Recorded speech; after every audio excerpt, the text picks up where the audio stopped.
안녕하세요. 서창훈의 신앙 일침입니다. 한 주간도 평안하셨습니까? 오늘도 서창훈의 신앙 일침을 찾아주신 여러분들에게 하나님의 은혜와 평강이 충만하기를 기원합니다. 오늘 서창훈의 신앙 일침은 배우자 선정 어떻게 할 것인가 라고 하는 질문입니다. 이제 선선한 가을 날씨가 되었습니다. 또 낮에는 덥기는 하지만 9월, 10월, 11월 결혼 시즌이라고 이야기할 수 있는 그런 시절이 돌아왔습니다. 결혼 문제는 매우 심각한 상황에 놓여 있음을 여러분들 모두가 다 인식하고 있을 것입니다. 하나님께서 천지를 창조하신 이후에 가장 먼저 교회를 만들기 이전부터 가정을 만드신 그 하나님의 섭리에 어긋나는 일들이 오늘날 우리가 살고 있는 현실의 대부분이기 때문입니다.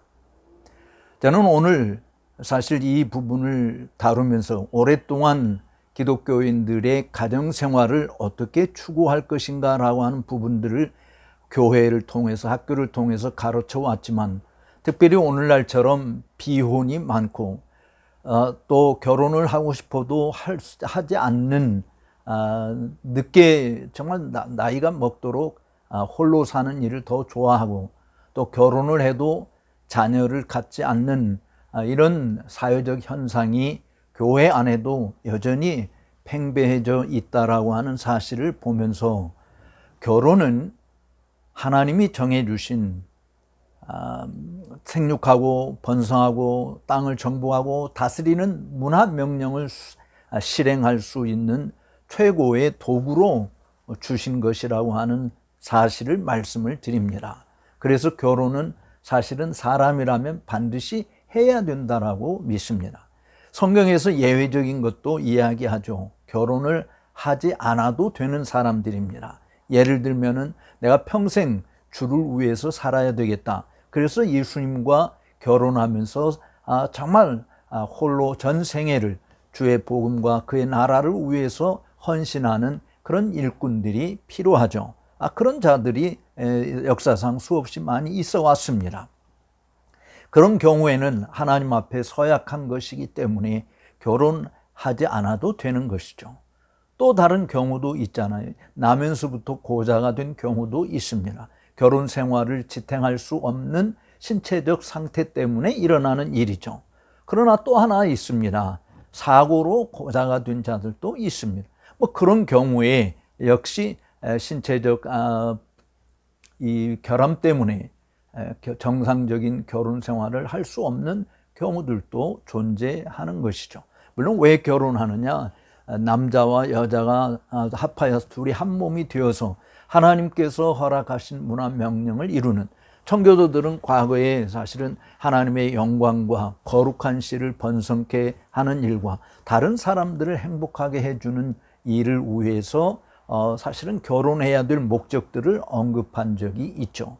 따라서 저는 결혼이라고 하는 것은 그리스도인이라면 하나님을 인정하지 않는 사람들 경우에는 제가 뭐라고 말을 할 수 없습니다만은, 그러나 대부분 이 채널을 지금 구독하시고 시청하시는 여러분들은 다 하나님의 사람들이지 않습니까? 따라서 하나님의 사람들이라고 한다면 반드시 결혼을 해야 된다라고 하는 전제를 먼저 말씀을 드립니다.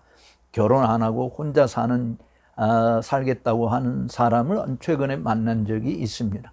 그것이 본인의 뜻이냐 하나님의 뜻이냐라고 물었을 때 전적으로 제 자신의 뜻이다라고 그렇게 답변한 것을 들어본 적이 있어요. 여러분, 우리는 우리 자신의 의지대로 사는 자가 아니고 하나님께서 우리에게 말씀하신 기록된 말씀을 따라 사는 것이지 않습니까? 이 세대를 본받지 말라라고 이야기하지 않았습니까?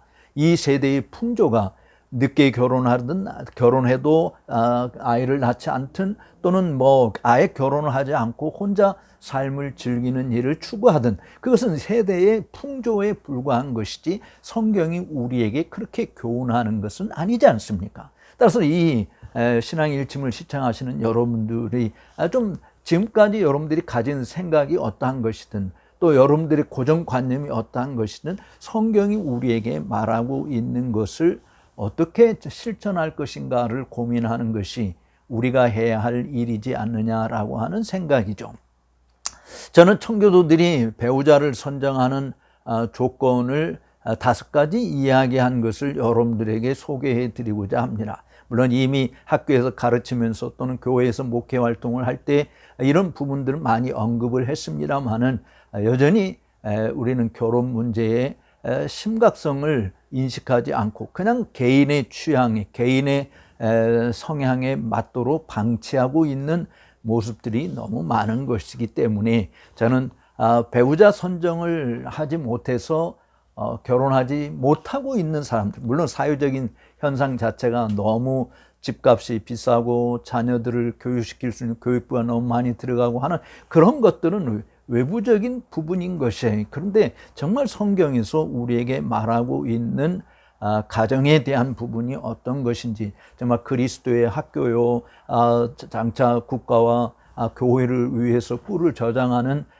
민족의 신학교다라고까지 이야기했던 청교도들의 가정 문제에서 그 가정을 이루는 가장 기본적인 것은 남편과 아내지 않습니까? 남편은 어떤 아내를 구해야 되고 아내는 어떤 남편을 얻어야 되는 것인가 라고 하는 이 부분은 인생에 있어서 최고의 고민거리라고 말할 수 있어요. 사실은 건강한 가정을 이루는 것이 건강한 교회를 형성하는 것이고 건강한 교회가 많아져야 사회도 건강한 것이지 않겠습니까?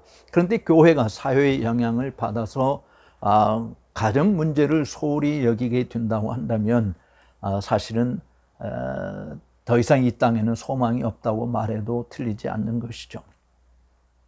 저는 교회가 단순히 숫자가 줄어들고 그래서 교회의 이 존폐 여부가 참 눈앞에 왔다라고 하는 이런 위기감 속에서 말씀을 드리는 것이 아닙니다. 이 세상은 어차피 망하는 쪽으로 갑니다.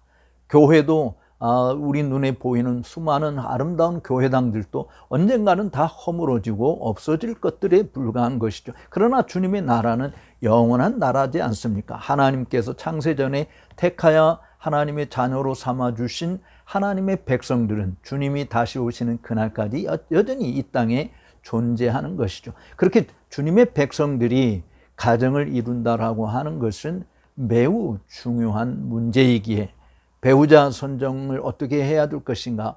엄마 아빠 입장에서 자식들이 자기의 짝들을 찾지 못해서 안타까워하는 부분들도 많이 보았습니다. 그럼 자녀들에게 어떤 짝을 만나도록 해줘야 될 것인가.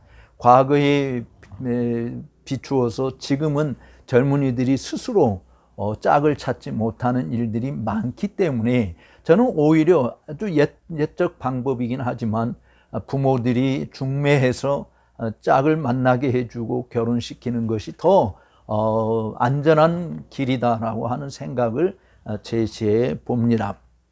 저는 뭐 제 자녀들을 일찍 제가 나서서 중매를 했고 짝을 만나게 해줬고 그렇게 해서 결혼을 해서 가정을 이루고 살게 했습니다만은 사실은 저는 지금도 제가 했던 방법이 결코 나쁜 것이 아니라 오히려 더 권장해야 될 거라고 생각해요. 따라서 이 신앙 일침을 시청하시는 여러분들이 정말 출가해야 될 자녀, 결혼해야 될 장성한 자녀를 둔 부모라고 한다면 마땅히 이 부분에 주의를 기울여 주시고 실천해 주셨으면 좋겠어요.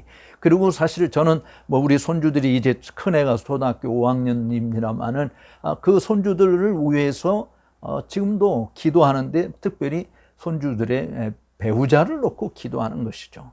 9명의 손주들이 다 자라서 나름대로 신랑을 만나고 또 신부를 만나게 될 텐데 그냥 임의대로 만나는 것이 아니라 정말 하나님이 짝지어 주신 사람을 만나기 위해서 저는 열심히 지금도 기도하고 있습니다. 어쨌든 배우자를 선정할 때 청교도들이 물론 특별히 남자들에게 주는 교훈이지만 이 원칙은 여자들에게도 해당되는 것이라고 저는 보아져요. 그러니까 신랑감을 구하는 조건 또는 신부감을 구하는 조건 이것이 저는 매우 실천적이고 매우 구체적이고 현실적인 것이다라고 생각을 해봅니다.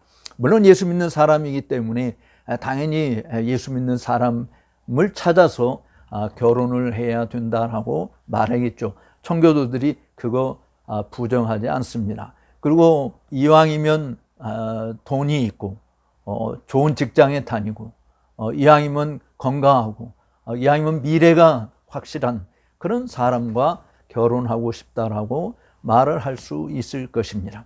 요즘에는 TV 프로그램에서도 짝 찾아주는 그런 프로그램도 있지 않습니까? 한 사람이 의뢰인을 놓고 거기에 대답하는 몇 명의 상대방을 놓고 그 의뢰인이 점 찍고 그리고 그 점 찍은 것이 상대방에게도 맞으면 함께 커플을 이루어가는 뭐 그런 프로그램입니다만은 우리는 그런 인간적인 방법 거기에 나오는 스펙들을 보면 정말 뭐 자기 개인이 벌써 이미 집도 갖춰 있고 직장에서 연봉이 어떤 것이고 안전한 직장이 어떤 것이고 뭐 가족들이 어떤 것이고 이런 내놓을 만한 스펙들을 많이 이야기를 합니다. 그런데 우리 그리스도인들이 기억해야 될 것은 결혼은 부자가 결혼해서 사나 가난한 자가 결혼해서 사나 이것은 다 현실적인 부분이기 때문에 현실적으로 정말 행복하게 살 수 있는 배우자를 만난다라고 하는 것은 돈이 결정하는 것이 아니고 사회적인 지위가 결정되는 것도 아닌 것입니다. 따라서 현실적으로 청교도들이 제시한 이 원리들을 여러분들이 한번 생각해 본다고 한다면 저는 뭐 충분히 주님이 부르시는 날까지 두 부부가 행복하게 살 수 있는 발판이 된다라고 보아져요. 결혼 하는 대상자들에게 결혼 배우자를 선정하고 결혼하기로 한 결심이 뭐냐라고 이야기할 때 가장 많은 부분을 차지하는 것이 성격이 좋아서 뭐 이런 부분들을 많이 이야기합니다. 그런데 이혼하는 사람들에게 똑같이 왜 이혼하게 됐느냐라고 물어보면 그것도 1순위가 성격이 안 맞아서라고 하는 것이 결혼을 할 때는 성격이 좋아서 결혼하게 되는데 이혼할 때 살아보니까 이게 아니다. 그래서 성격이 정말 안 맞아서 헤어질 수밖에 없다라고 하는 것. 물론 뭐 그 외에 뭐 신체적인 죽을 병에 걸려서 치유가 불가능해서 뭐 정말 헤어지는 그런 사람도 있겠지만 또 괜찮게 살다가 갑자기 파산이 되어서 더 이상 식구들을 먹여 살릴 수 없는 상태가 되어서 이제 헤어질 수밖에 없다. 뭐 이런 이유들도 제시할 수 있지만 그런 것들은 다 부차적인 것이라고 저는 생각을 해요. 진짜 가정을 이루고자 하는 사람들은 현실적으로 우리가 결혼할 때 괴로우나 즐거우나 뭐 슬플 때나 기쁠 때나 건강할 때나 건강하지 못할 때나 아내로 또는 남편으로 존경하고 따르고 서로 부부의 대의를 지키겠느냐라고 묻지 않습니까? 그럴 때 다 대답은 네라고 이야기하죠. 그런데 정말 지금 현재 눈에 보이는 배우자의 모습과 전혀 다른 모습이 드러날 때, 즉 건강했는데 건강이 악화된다든지 좀 그래도 살만했는데 정말 바닥을 기는 상황에 떨어졌다든지 또 정말 지금 기뻤는데 정말 슬픈 일들이 밀려온다든지 뭐 그것이 상대방의 잘못으로 인해서 생기는 것이든 또는 주변에서 일어나는 안타까운 상황들 때문에 벌어지는 것이든 전혀 지금 함께 할 수 있는 지금 함께 하면서 눈으로 보는 것과 전혀 다른 모습을 볼 때 정말 헤어져야 되는가? 그런 것은 아니잖아요. 우리 성경에서 주님이 말씀하신 대로 하나님이 짝지어 주신 것을 사람이 나눌 수 없느니라 라고 이야기하지 않습니까? 그럼에도 불구하고 요즘에는 교회 안에 참으로 이 이혼 가정이 정말 많다라고 하는 것을 보게 되어져요. 뭐 목회자들 가운데서도 있게 되어지고 교회 중직자들 가운데서도 벌어지는 일이기 때문에 이제는 뭐 이혼하면 안 된다라고 과감하게 이야기할 수 있는 상황이 못 되는 이런 처지까지 되어 버렸습니다. 어쨌든 개개인의 상황이 다 다르기 때문에 객관적으로 이렇다 저렇다 말할 수 있는 부분은 아닙니다만은 우리 젊은이들에게 또 결혼을 앞두고 있는 자녀들을 둔 그런 부모들이 기억해야 될 청교도들이 조언하는 5가지 조건을 말씀을 드립니다. 첫째는 그 여성에 대한 평판이 어떤지 들어봐라. 그러니까 주변 사람들에게 이 여성에 대해서 또는 이 남성에 대해서 주변 사람들이 어떻게 평가하고 있는지를 들어본다라고 하는 것은 중요한 것이죠.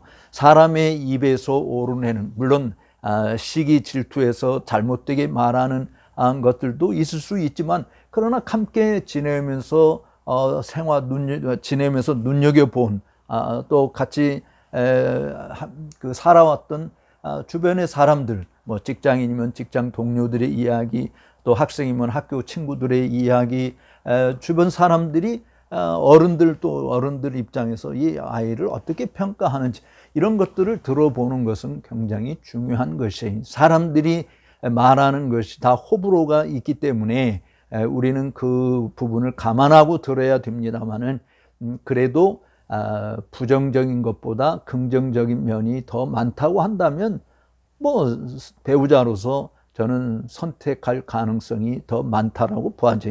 왜냐하면 완벽한 인간은 없잖아요.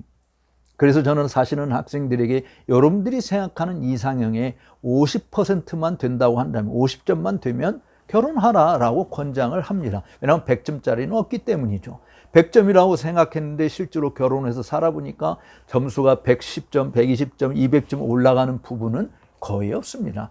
살다 보면은 다 점수가 깎여지게 돼 있거든요. 그런데 처음부터 50점이라고 생각하고 결혼을 하면 뭐 원래 50점짜리였으니까 그러려니 하고 이해를 하는 것이죠. 그리고 함께 노력해서 60점, 70점, 80점, 90점으로 올라갈 수 있는 가능성은 있지 않습니까? 따라서 주변의 사람들이 너무 부정적인 평가를 많이 한다면 우리가 고려해야 되겠지만, 그러나 긍정적인 평가가 많다, 그래도 50% 이상이 된다고 한다면 선택할 수 있다라고 그렇게 말씀을 드리고 싶습니다. 두 번째는 경건의 모양이 아니라 경건의 능력이 있는지를 보라라고 하는 것이죠. 어떤 분들은 교회 다닌다고 해서 중매를 해서 만났어요. 그런데 전혀 신앙이 없는, 거듭남이 없는, 그래서 그냥 교회는 부모 때문에 마지못해서 따라가는 것이고 그저 어려서부터 생활해 왔던 거냐, 그냥 가는 것이지, 진짜 주님을 사랑하고 주님을 의지하고 살아도 내가 주님을 위해서 살겠다, 죽어도 주님을 위해서 죽겠다, 내가 주님의 것이다, 먹든지 마시든지 뭘 하든지 하나님의 영광을 위해서 살겠다, 이런 그런 가치관을 가지고 믿음 생활을 하는 사람들이 많지 않다라고 하는 것이 요즘의 교인들의 모습이지 않습니까? 따라서 젊은이들 가운데서 진짜 주님을 사랑하고 주님의 말씀대로 순종하는, 경건의 모양이 아닌 경건의 능력을 갖춘 사람인 것이죠. 교회 다니는 사람들이라고 해서 다 신뢰를 줄 수 있는 부분은 아니잖아요.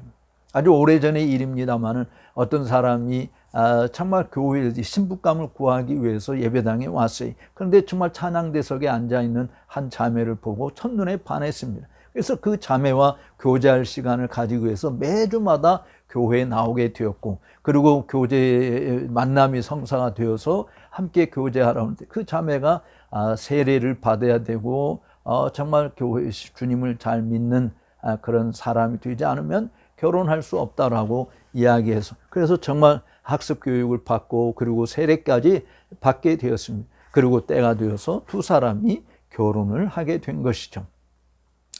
결혼을 해서 이제 신혼여행도 갔다 오고 그리고 첫 주일을 맞이하게 되었습니다.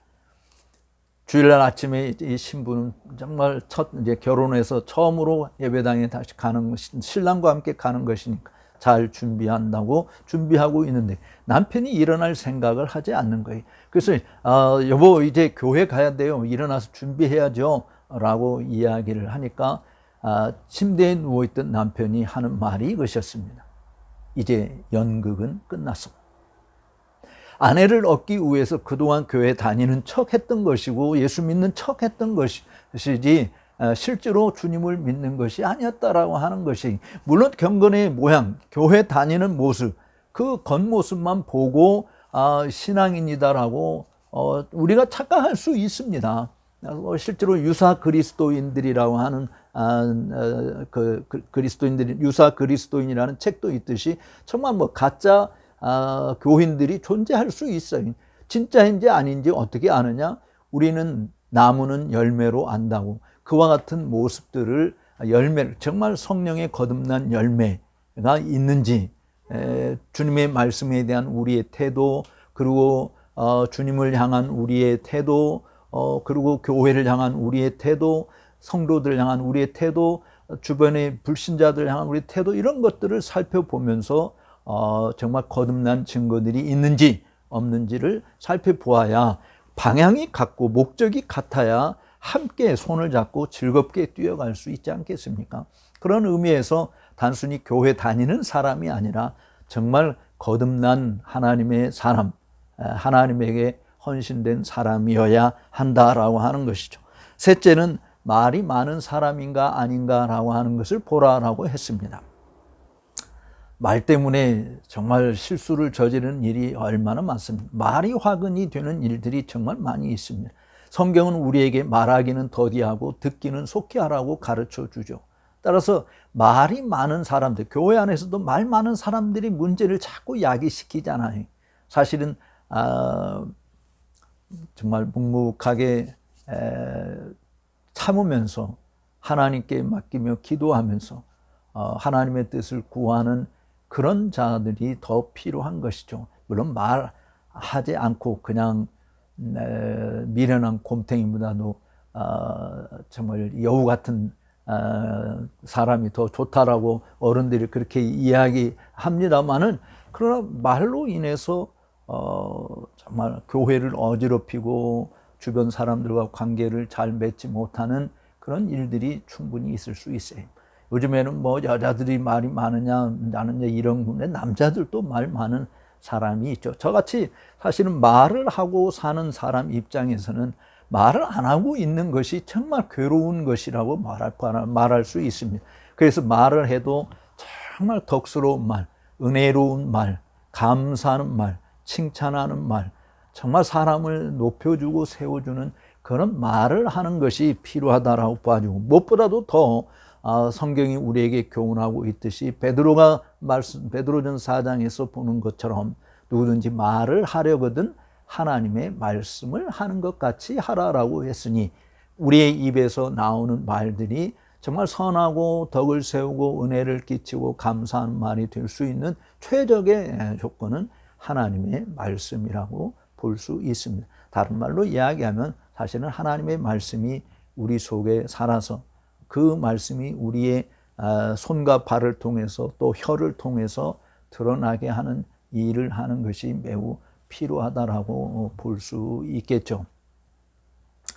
사실 이 말 한마디에 천냥빚이 갚아진다라고 하는 말이 있고, 경우에 합당한 말은 은쟁반에 담긴 금사과와 같다라고 이야기하지 않습니까? 그래서 정말 말이 많은지 아닌지를 봐라. 말이 많으면 실수가 많고 말이 적으면 그래도 본전치기는 할 수 있는 거 아니겠습니까? 어쨌든 말이 많은 사람보다는 적은 사람이 더 좋다라고 이야기했으니, 그 다음에 네 번째는 단정하고 검소한지를 보라라고 이야기했습니다. 세상 것으로 단장하려고 사치를 부리는 일보다는 정말 검소하게 사는 자가 필요하다. 저는 최근에 신문에 나온 우리나라 탤런트 이순재 씨에 대한 글을 읽었어요. 90세가 된 그 어르신이 지금까지 그냥 집 한 채 가지고 겨우 살고 있고, 양복도 30년이 넘는 옷을 여전히 입고 다니고, 그렇게 살아온 모습들을 사실은 봅니다. 뭐 화려한 정말 탤런트지 않습니까? 연예계에 그래도 어른이지 않습니까? 근데 그 어른이 걸어온 그 기사 인터뷰 내용을 보면서 정말 고개가 절로 숙여졌어요.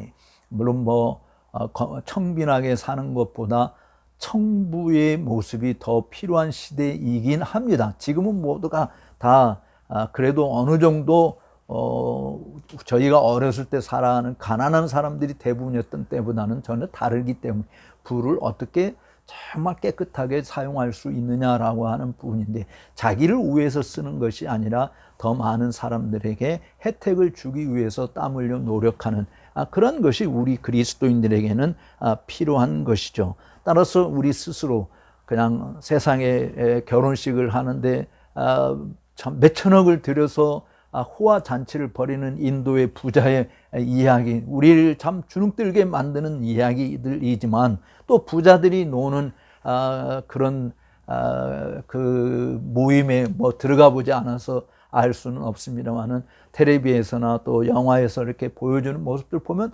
정말 부러움을 가득 안게 만드는 그런 모습인 것은 틀림없습니다. 그러나 그 모든 그 안에 사는 사람들이 다 행복하냐? 그렇지 않잖아요. 부자들의 그 탐욕스러운 모습, 형제들끼리도 서로 시기 질투하고 정말 없어지기를 바라고 모든 유산을 독차지하고 싶어하는 그런 음모와 타락의 모습들은 흔히 우리 주변에서 볼 수 있는 것이죠. 재벌가의 자녀들끼리 서로 상속 재산 때문에 다툼을 벌이는 모습도 보게 되어지고요. 어쨌든 그렇지 않은 사람들도 있습니다만은 부자라고 해서 높은 권력을 가지고 있다고 해서 그것이 행복의 조건들은 결코 아니다라고 하는 것이잖아요.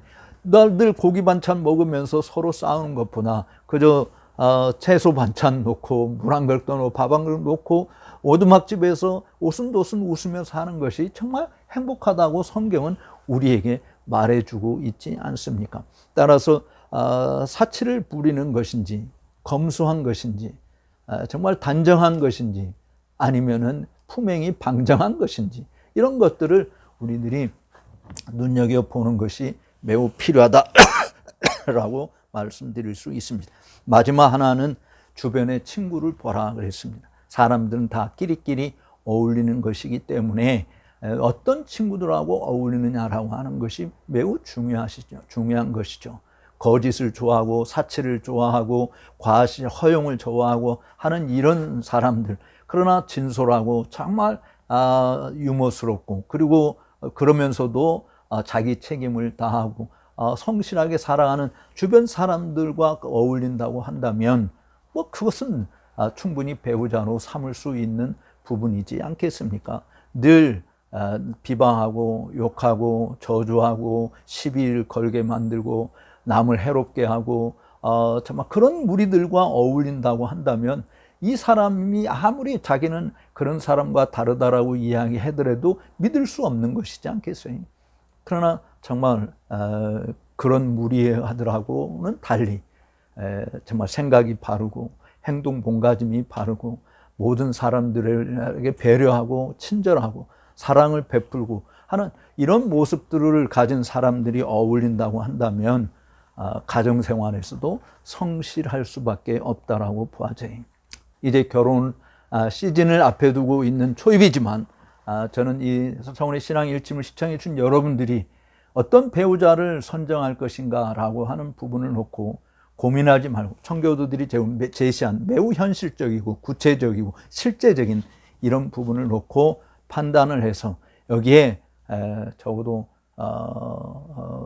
해당되는 사람이라고 한다면 외모 중시 여기지 말고 학벌 중시 여기지 말고 가진 소유 중시 여기지 말고 이러한 것들로 해서 서로 함께 하나님이 주시는 복을 함께 누리고 세워가는 그런 가정을 이루시는 여러분들이 다 되시기를 주님의 이름으로 축복합니다. 오늘 서차원의 신앙 일침을 시청해 주신 여러분들께 진심으로 감사를 드리며 나가시기 전에 좋아요, 구독 버튼을 눌러주시면 대단히 감사하겠습니다. 다음 주에 뵙도록 하겠습니다. 고맙습니다.